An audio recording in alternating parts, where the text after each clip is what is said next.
करणार आणि वकील बाजू मांडू शकतो, पण ती ऐकूनच घेतली नाही तर काय करणार?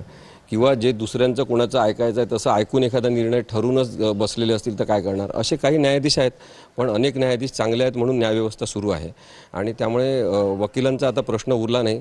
राजूभाऊ शेट्टी किंवा बाकी सगळ्यांनी ज्या पद्धतीने याच्यामध्ये मध्यस्थी केलेली आहे, सरकारने सांगितलं की आता माधवी हत्ती आपल्याला परत देणार.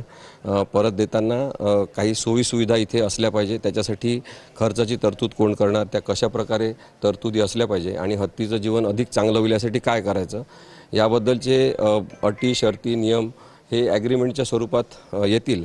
परंतु मी यांना सगळ्यांना एवढं सुचवलं की कोणत्याही त्रयस्थ व्यक्तीचे अधिकार जमिनीवर, या मठाच्या संपत्तीवर आणि हत्तीवर निरीक्षण करणाऱ्या लोकांचा सुद्धा अंतर्भाव त्याच्यामध्ये, त्या लोकांचा नको, हे इंडिपेंडंटली सगळं मठांनीच केलं पाहिजे, लोकांनी केलं पाहिजे, एवढीच काळजी घ्यावी लागणार. खरं तर हा सगळा कोर्टाचे कोर्ट कचेरी हे सगळं डिले होईल आणि हत्ती इकडे यायला पुन्हा उशीर होईल अशा पद्धतीची एक शंका लोकांच्या मनात आहे. हे लवकरात लवकर कसं होऊ शकतं?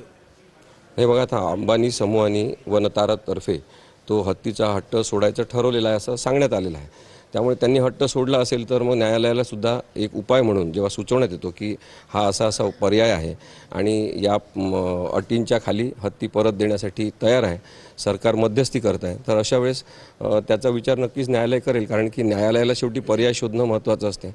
अनेकदा न्याय म्हणजे काय असते की न्याय अन्याय शोधण्यापेक्षा सुद्धा